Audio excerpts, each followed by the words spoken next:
Leonardo da Vinci being one of the most famous men in history, a polymath whose genius spanned art, science, inventing, music, and much more, with many of his inventions present in our lives today. The illegitimate son of a notary and a peasant woman, he would work for kings, popes, and princes of Europe, but how rich did he become? Having many different streams of income throughout his 67 years, being born in Tuscany but living in many different locations throughout his life, Florence, Milan, Rome, Venice, Mantua, and then dying in France, spending the biggest chunk of his life in Milan. Some Renaissance artists became incredibly wealthy men, such as Michelangelo Buonarroti, the creator behind the Sistine Chapel, the Great David, and the Pietà. For the statue of David he was paid over 400 ducats, around 40 times the annual salary of a middle-class citizen, and later over 3,200 ducats for the Sistine Chapel, investing in real estate, and at the time of his death, his estate being valued at 50,000 ducats, or florins, around $12 to $15 million in today's money. But choosing to live most of his life as a pauper, wearing old dirty clothes, compared to Leonardo, who enjoyed the much finer things in life. At the age of 15, Leonardo's father apprenticed him to the renowned Florentine artist Andrea del Verrocchio.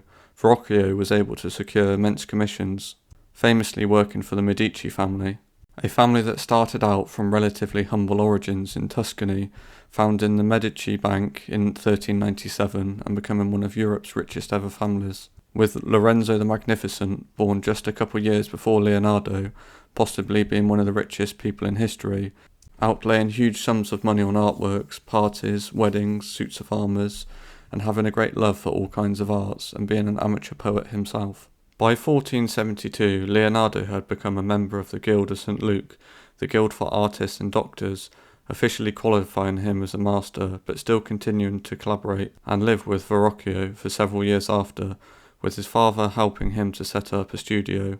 The painting, The Annunciation, is his earliest known commissioned work, but still during Verrocchio's studio time, sometime between 1472 and 1476.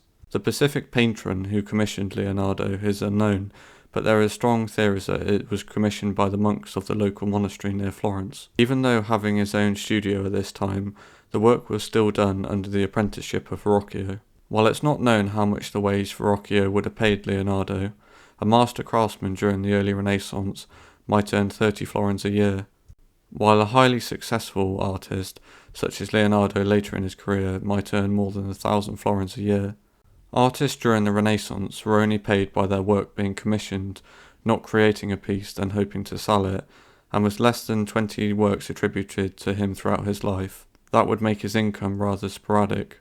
The most significant and consistent source of income for Leonardo was a salary he received while working at noble courts, not just being employed as a painter but an engineer, often provided with lodgings and a workshop, a more grounded existence than a freelance artist fighting for commissions with wealthy patrons.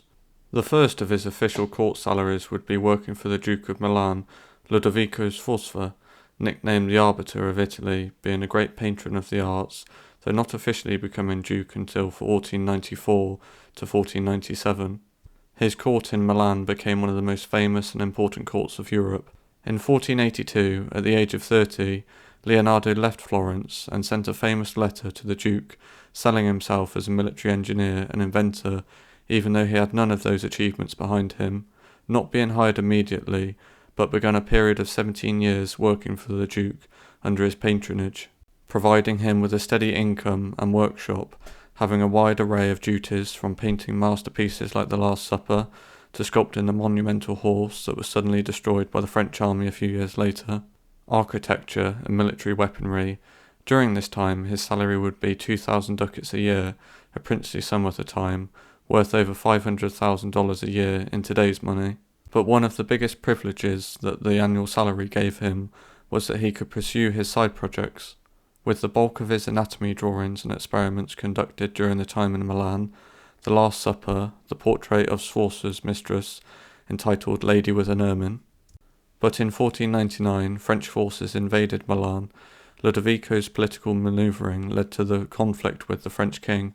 The Duke was overthrown and eventually captured, Leonardo briefly spending a couple months in Venice during 1500 as a military engineer and architect, After Venice, he returned back to Florence. During his absence, his fame had grown immensely, staying in Florence till 1508, taking on many great commissions during this time, and starting work on the Mona Lisa, keeping at his side for the rest of his life.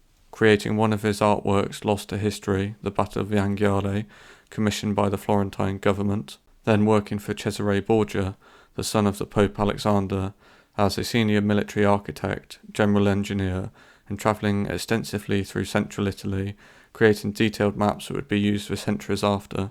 His income during the time with Cesare was a lot less than the Milan period, even though being on the payroll of one of Europe's most powerful men. But this time carrying a much greater rank and having power over a great many people, Leonardo did not work for Cesare long, just after over a year, due to the nature of his job and the completion of his task. He left his service. Cesare's power became precarious, his authority depended on his father, Alexander the Pope, and a number of his military commanders were already plotting against him. It's possible Leonardo had noticed that, and after returning to Florence for a short period, he then began the period from 1508 to 1513 in Milan for a second time. The new French rulers of the city invited Leonardo back, but not with the same level of income he earned during the first Milan period, but with great free time to pursue his own ambitions. Political upheaval once again forced him to leave Milan when the French were driven out, spending 3 years in Rome under the patronage of Giuliano the Medici, the son of his old patron Lorenzo the Magnificent, but struggling to gain commissions. Renewing his interest in anatomy, though his dissection work would eventually be banned under the Pope. Leaving Rome in 1516, accepted an invitation from the young French king Francis I. This is where he entered the richest era of his life. Given a handsome salary, his arrangement with the king also included a manor house. He was given Chateau du Clos-Luce, spending the rest of his life there. A prestigious court titled, named Premier Painter and Engineer Architect of the King. He was not expected to produce specific works or meet deadlines, but instead the king provided him with an income and freedom to continue his studies and serve as intellectual companion. Dying a few years after entering the French king's service in 1519, aged 67, though the salary at the French court was much less than the first Milan period under Ludovico, but in all it did work out to be a close deal compared to the Milan period with his chateau, staff and title. For a man so entwined with princes, kings and popes, one would think Leonardo would have been much richer than he was, but a tiny estate in comparison to Michelangelo.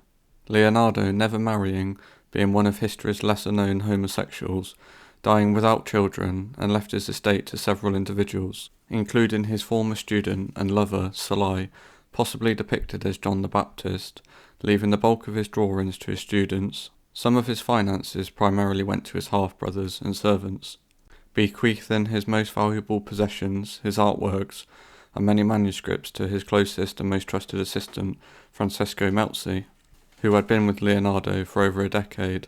Salai would get half of Leonardo's vineyard in Milan, and most importantly, he would keep the Mona Lisa, remaining in his possession for several years after his death.